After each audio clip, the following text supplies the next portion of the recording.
মায়ের কান্দন যাবত জীবন,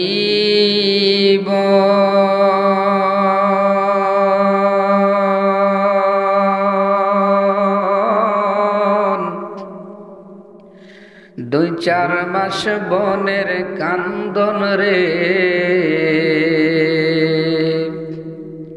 ঘরের পরে বাইরের কান্দন কয়েক দিন পর থাকে না। বুকের দরদি আমার জনম দুঃখী মা, গর্ভধারণী মা, জনম দুঃখিনী মা।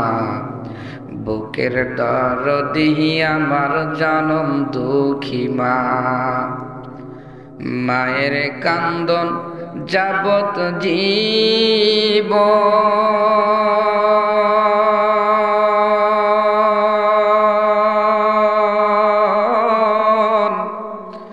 2-4 মাস বনের কান্দন রে। ঘরের পরে বাইরের কান্দন কয়েক দিন পর থাকে না। বুকের দরদি আমার জনম দুঃখী মা,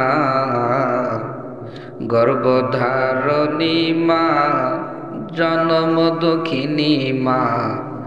বুকের দরদি আমার জনম দুঃখী মা। 10 মাস 10 দিন মায়ে গর্ভে দিলেন ঠাই। রক্ত মাংস খাইয়া মায়ের ভবে এলাম ভাই। ভূমিষ্ঠ হইয়া আমি উঠিলাম কান্দিয়া। সান্ত্বনা দেয় মায়ে আমায় বুকের দুগ্ধ দিয়া। মায়ের প্রসবের কালে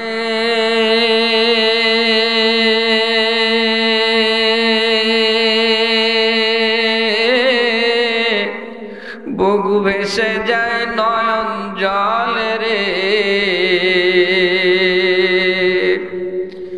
ওরে মায়ের প্রসবের কালে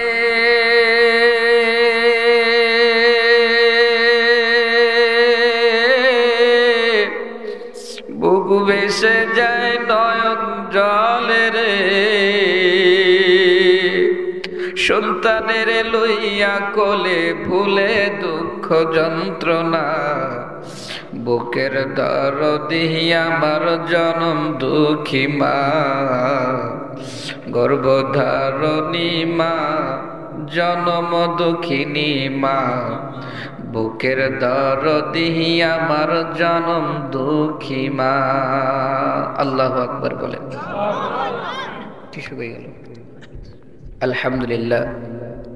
মহান আল্লাহ পাক রব্বুল ইজ্জাতের দরবারে লক্ষ কোটি শুকর এবং সুজুদ, যে মহান মালিকের কুদরতি হাতে আমাদের জীবন এবং মৃত্যুর জিম্মাদারি, যার কুদরতি আঙ্গুল হেলনে কোন ফায়াকুনের মধ্য দিয়ে সপ্ত আকাশ সপ্ত জমিন সৃষ্টি হয়েছে, যার ইঙ্গিতে সব ভেঙ্গে চুরে চুরমার, আসে ঝড় ঝঞ্ঝা প্লাবন মহাপ্রলয়, যার গগন গর্জনে সব শঙ্কিত আতঙ্কিত, পাহাড় পর্বত ভূকম্পনে প্রকম্পিত, সাগর উত্তোলিত, সেই রাজাধিরাজ, রাজার রাজা মহারস, সম্রাটের সম্রাট, দিন ও দুনিয়ার একচ্ছত্তা অধিপতি আল্লাহ সুবহানাহু তাআলার দরবারে আমাদের শুকরানা শব্দ পৌঁছে যাক। সকলেই পড়ে আলহামদুলিল্লাহ। হৃদয় হিকায়ে ভাব আবেগ উজাড় করে সিজদায় অবনীত মস্তকে আর একটা বার আওয়াজ উঠুক। সকলেই পড়ে আলহামদুলিল্লাহ। লক্ষ কোটি দরুদ সালাম এই বিশাল গগনচুম্বী মিম্বারের তলদেশ থেকে হিতারে ভাসিয়ে সোনার মদিনায় সকলেই পড়ে সাল্লাল্লাহু আলাইহি ওয়াসাল্লাম। আমি আবারও আজকের এই জালসার সম্মানিত সভাপতি সহ প্রধান অতিথি, বিশেষ অতিথিবৃন্দ সহ বক্তাগণ সহ আমার সামনে উপবিষ্ট মুসল্লিয়ান একরাম এবং মাইকের আওয়াজ দূর পর্যন্ত যাচ্ছে, সকলকে আন্তরিক শুভেচ্ছা এবং অভিনন্দন জানাচ্ছি। এরপরে আপনাদের কাছে জানতে চাচ্ছি আপনারা সবাই কেমন আছেন। আপনারা কয়েকজন সামনে ভালো আছেন, পিছনের ভাইয়েরা ভালো নাই। বলেন না আলহামদুলিল্লাহ। আলহামদুলিল্লাহ বলেছেন তো আসমান এই জমিনের মাঝে যে পরিমাণ জায়গা ফাঁকা ছিল আল্লাহ তাআলা নেকি দিয়ে ভরপুর করে দিয়েছেন। আল্লাহর বান্দা যতবার আল্লাহর নাম নেবে ততবার 4টা করে ফায়দা হবে। কয়টা করে ফায়দা হবে? সবাই হাত জায়গায় বলেন, কয়টা করে ফায়দা হবে? খেয়াল করেন, আল্লাহর বান্দা যতবার আল্লাহর নাম নেবে, 1 নাম্বার ফায়দা হলো যতবার আল্লাহর নাম নেবে তো তার দিলের মধ্যে একটা করে শান্তি অনুভব হবে। কথা বলেন ঠিক কিনা? যতবার আল্লাহর নাম নেবে দিলের মধ্যে শান্তি লাগবে। আমি অনেকে দেখেছি, দেখবেন যে অনেক বড় বড় বিল্ডিং এর মালিক, কোটি কোটি টাকার মালিক, তারপরও শান্তি তালাশ করে। অনেকে দেখেছি যে কোটি কোটি টাকার মালিক হবার পরেও পিস্তল ঠাকাইয়া নিজের মাথায় নিজে গুলি করছে। এমন কাহিনী হয়েছে কি হয় নাই? আমরা ফেসবুকে দেখছিলাম, আমি আগে চিনতাম না, পরে চিনছি। একটা বাংলাদেশে একটা নায়ক ছিল, তার নাম ছিল রিয়াজ। ওই রিয়াজের নাকি শ্বশুর এরকম পিস্তল ঠেকায় লাইভে এসে সবার সামনে গুলি করেছিল মাথার মধ্যে। কথা বলেন ঠিক কিনা? কেন? ওনার কি টাকা কম? তাহলে কেন শান্তি নাই? ও বন্ধু, শান্তি যদি পেতে হয় তাহলে সেই নামটা, আল্লাহর নামটা দিলের মধ্যে সেট করে নাও। দুনিয়ার মধ্যে তোমার 1 পয়সাও না থাকতে পারে, 1 কাঠা জমিও না থাকতে পারে, তোমার সবার মতো যদি ঘরও না থাকে, তারপরও তোমার দিলের মধ্যে আলাদা একটা শান্তি থাকবে। কথা বলেন ঠিক কিনা? এজন্যে আল্লাহর নাম নিলে যেহেতু দিলে শান্তি আছে, সবাই জবান করে চিৎকার মেরে বলেন আলহামদুলিল্লাহ। বন্ধু, 2 নাম্বার ফায়দা হলো আল্লাহর বান্দা যতবার আল্লাহর নাম নিবে ততবার তার দিলের মধ্যে তো শান্তি লাগবে, ততবার 2 নাম্বার গুণ হলো আল্লাহর সাথে তার সম্পর্ক বাড়বে। কার সাথে সম্পর্ক বাড়বে? এ বন্ধু, এ সোনার মুরব্বী, এ আমার আত্রাই থানার বাবাজিরা রে, গভীর মনোযোগ দিয়ে শোনো। এ পর্দার আড়ালের মা, আমি কিন্তু অলরেডি বয়ান শুরু করে দিয়েছি, আর কোনো দিকে নজর দিও না, একটু মনোযোগটা লাগাইয়া দাও। 2 নাম্বার ফায়দা হলো আল্লাহর বান্দা যতবার আল্লাহর নামে জিকির করবে আল্লাহ তাআলার সাথে তার সম্পর্ক বাড়তে থাকবে। 3 নাম্বার ফায়দা হলো আল্লাহর বান্দা যতবার আল্লাহর নাম নিবি, আল্লাহর বান্দার গুনাহ করার পরে এই কলবের মধ্যে একটা করে কালো দাগ পড়ে। আল্লাহর বান্দা যতবার আল্লাহর নাম নিবে ততবার তার কলবের ময়লাগুলো দূর হয়ে তার কলবটা আল্লাহ তাআলা নূরে নূরান্বিত করে দিবে। 4 নাম্বার ফায়দা হলো আল্লাহর বান্দা যতবার আল্লাহর নাম নিবি ততবার তার জন্য জান্নাতের মধ্যে একটা করে প্রাসাদ তৈরি করা হবে। এজন্য যত আওয়াজ কম আছে একবারে নিম্ন স্বরে বলেন না আলহামদুলিল্লাহ। পেছনের ভাইরা বলেন না, সবাই বলেন না আলহামদুলিল্লাহ। এই যে বসলেন আলহামদুলিল্লাহ বললেন, 4টা করে ফায়দা হয়েছে। যতক্ষণ এখানে বসে থাকবেন তো ততক্ষণ পর্যন্ত 1 নাম্বার ফায়দা হবে। যতক্ষণ বসে থাকবেন কোরআনের আলোচনা শুনবেন তো আপনার ঈমান অটোমেটিক বাড়তে থাকবে। কথা বলেন ঠিক কিনা? যতক্ষণ থাকবেন ততক্ষণ ঈমান বাড়তে থাকবে। 2 নাম্বার দিলের ময়লা তো দূর হবে। 3 নাম্বারে আল্লাহর সাথে সম্পর্ক বাড়তে থাকবে। 4 নাম্বার একটা ফায়দা হবে, বিশাল বড় ফায়দা। নবীজি সাল্লাল্লাহু আলাইহি সাল্লাম বলেন, মাজলিসু ফিকহিন খায়রুম মিন ইবাদাতি সিদ্দিনা। ও আমার উম্মতের শুনো, যেই জায়গার মধ্যে কোরআনের আলোচনা হয়, হাদিসের আলোচনা হয়, দ্বীনি কথাবার্তা হয়, ওই জায়গাতে কিছু সময় তোমরা যদি বসো তো আল্লাহ তাআলা খুশি হয়ে তোমাদের আমলনামায় 7 বছর নফল ইবাদত করলে, দিনে নফল রোজা আর সারা রাত নফল ইবাদত করলে যেই পরিমাণ সওয়াব হতো ওই পরিমাণ সওয়াব আল্লাহ তাআলা বান্দার আমলনামায় লিখে দিবেন। এজন্য আপনারা সবাই খুশি তো? আচ্ছা, তাহলে এবার যারা যারা খুশি হয়েছেন তারা একটু 2 হাত তুলে দেখা দেন তো। লিল্লাহি তাকবীর। হাত নামান। মাশাআল্লাহ। আমি তো মনে করছিলাম যে হরিপুর 1 গ্রাম মিলে আজকে মাহফিল, খুব একটা প্রচার প্রসার হয়নি, পোস্টার করে নাই, মাইকিং করছিল, মাইকিং অল্প হয়েছে। যাই হোক, তারপরে যে আপনারা এত সুন্দর মানুষ, অনেকগুলো মানুষ বসছেন এবং আপনাদের যে সাইজ, তাতে মনে হচ্ছে আজকে ইনশাআল্লাহ এই মাহফিলটা আল্লাহর দরবারে কবুল হবে। সকলে বলে আল্লাহুম্মা আমিন। আসেন, আল্লাহ পাকের কোরআন থেকে তেলাওয়াত শুরু করে আয়াতকে সামনে রেখে, কোরআনকে সামনে রেখে কথা বলবো। আপনারা থাকবেন তো ইনশাআল্লাহ? কে কে ভাগবেন একটু হাত জাগান তো দেখি। কে কে ভাগবেন তাই বলছি আমি। আচ্ছা, কে কে থাকবেন এবার হাত দেখান তো দেখি। লিল্লাহে তাকবীর। আমার আল্লাহ পাক কোরআন কারিমে বলতেছেন, বিসমিল্লাহির রাহমানির রাহিম,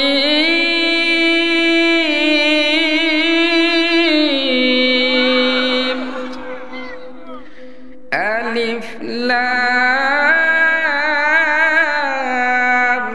মিম, যালিকাল কিতাবু লা রাইবা ফীহি হুদাল লিল মুত্তাকিন।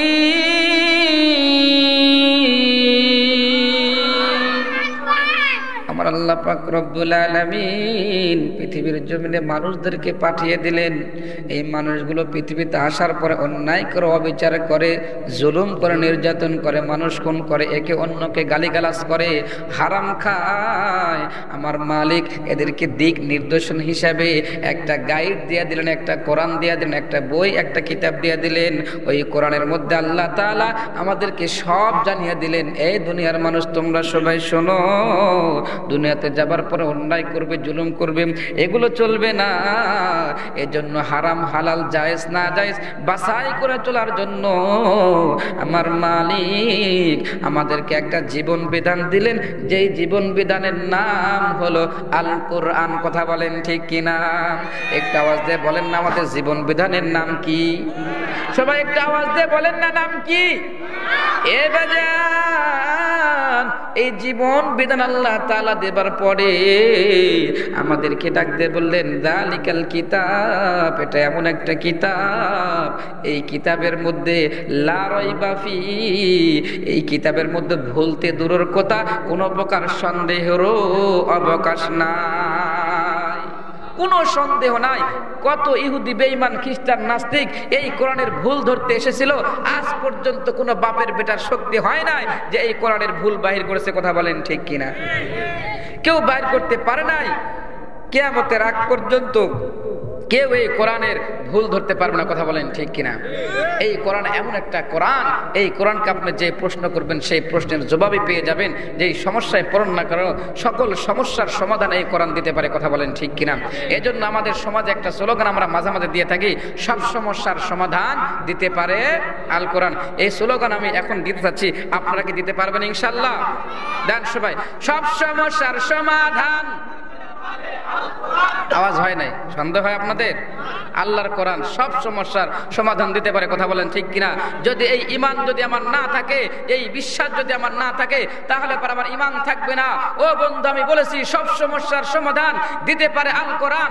আজকে এই পৃথিবীর ময়দানে জমিনের উপরে বসে বসে যদি আল্লাহর কোরআনের স্লোগান দিতে পারো, আল্লাহর কোরআনের পক্ষে যদি থাকো, কিয়ামতের ময়দানে নবীজি সাল্লাল্লাহু আলাইহি সাল্লাম বলেছেন, আল কুরআন হুজ্জাতুন লাকা ওয়া আলাইকা, কোরআন তোমার পক্ষে অথবা বিপক্ষে সাক্ষী হবে। আজ পৃথিবীর জমিনে কোরআনের পক্ষে থেকে যদি কোরআনের স্লোগান দিতে পারো, কিয়ামতের ময়দানে এই কোরআন তোমার পক্ষে সাক্ষী হয়ে আল্লাহর দরবারে সুপারিশ করে তোমাকে জান্নাতে পাঠিয়ে দেবে। এইজন্য কোরআনের পক্ষে আমরা আছি। দুই হাত উঁচু করে একটা তাকবীর লাগাই, লিল্লাহে তাকবীর।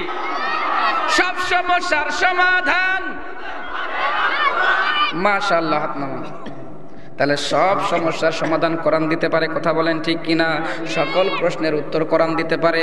এ বন্ধু, একটু আগে আসেন, একটু আগে আসেন। পিছনের দিকে কিন্তু জায়গা হতেছে না, একটু আগে আসেন। এতে ফাঁকা জায়গা আছে, এগুলো পূরণ করেন। ফাঁকা জায়গা আছে না, এগুলো পূরণ করেন। আগে আসেন। এ বাজান, একটু আগায় বসেন, আর ডিস্টার্ব করবো না। আপনারা আমাকে আর ডিস্টার্ব করেন না। একবারে চেপে চেপে বসেন। যারা পিছনে আসতেছে তারা বসুক। অনেক মানুষ হয়েছে আলহামদুলিল্লাহ, অনেক মানুষ হয়েছে আলহামদুলিল্লাহ। আজকের এই মাহফিলটা আমি মনে হইতেছে যেন আল্লাহ তাআলার কাছে কবুল হচ্ছে। সকলে পুরো আল্লাহুম্মা আমিন। আল্লাহ কবুল করেন, আল্লাহুম্মা আমিন। আসেন, আমি যেহেতু বয়ান শুরু করে দিয়েছি, আর এই জন্য আর পরে ডিস্টার্ব করবেন না। যেন আগে বলতেছি, আপনার যেখানে যার সামনে যে জায়গাটা ফাঁকা আছে সেই জায়গা আপনারা পূরণ করে নেন। এ বন্ধু, তাহলে এই কোরআনকে আপনি যে প্রশ্ন করবেন সেই প্রশ্নের উত্তরই পেয়ে যাবেন, কথা বলেন ঠিক কিনা? একবার কয়েকজন কাফের, আমার দিকে খেয়াল করুন, একবার কয়েকজন কাফের খলিফাতুল মুসলিমিন হযরত ওমর ফারুক রাদিয়াল্লাহু তাআলা আনহুর কাছে গেলেন। যাবার পরে ডাক দিয়ে বলতে চাই, খলিফাতুল মুসলিমিন হযরত ওমর, আমরা কাফেররা তোমাকে 4টা প্রশ্ন করব, তুমি যদি তোমাদের কোরআন থেকে আমাদের 4টা প্রশ্নের উত্তর দিতে পারো তাহলে আমরা কাফেররা তোমাদের কোরআনকে মেনে কালেমার মালা গলায় পরে নিব। কাফেররা বড় চালাক, ডাক দিয়ে বলতেছে উমর, আমরা তোমাকে 4টা প্রশ্ন করব, তুমি যদি উত্তর দিতে পারো তাহলে পর আমরা মুসলমান হয়ে যাব, আর তুমি যদি উত্তর দিতে না পারো তাহলে তুমি কি করবে? উমর তো রাগিত মনে ডাক বলছে, কি বললে এত বড় কথা? যাও, আমি বলতেছি, আমি যদি আল্লাহর কোরআন থেকে তোমাদের 4টা প্রশ্নের উত্তর দিতে না পারি তাহলে আমি ওমর ইসলাম ছেড়ে কাফের হয়ে যাব। জোরে কন্যা নাউজুবিল্লাহ। এ সোনার যুবক, এ প্রাণের মুরব্বী, গভীর মনোযোগ দিয়ে শোনো। এবার কাফেরের দলেরা ডাক দিয়ে বলতেছে, ওমর তাহলে শোনো, আমাদের 1 নাম্বার প্রশ্ন হলো, এই পৃথিবীর জমিনে এমন কোন 2 ভাই ছিল যে 2 ভাই পৃথিবীর জমিনে একসাথে জন্মগ্রহণ করেছে, একসাথে মৃত্যুবরণ করেছে, কিন্তু কিতাব বলে, ইতিহাস বলে, ওই 2 ভাই একজনা চাইতে আরেকজন 100 বছরের বড়। আমাদের 2 নাম্বার প্রশ্ন হলো, এই পৃথিবীর জমিনে এমন কোন জায়গা আছে যে জায়গাতে সূর্যের আলো শুধুমাত্র একবার পড়ছে, আর কোনোদিন সূর্যের আলো পড়ে নাই, ওটা কোন জায়গা? সেই জায়গা সম্পর্কে আমাদেরকে বলে দিতে হবে। 3 নাম্বার প্রশ্ন হলো, এই পৃথিবীর জমিনে এমন কোন কবর ছিল যে কবরটা ছিল জীবিত? সুবহানাল্লাহ বলে, যে কবরটা ছিল জীবিত। আরো বড় আশ্চর্যের বিষয়, ওই কবরের মধ্যে যে লাশটা ছিল সেই লাশটাও ছিল জীবিত।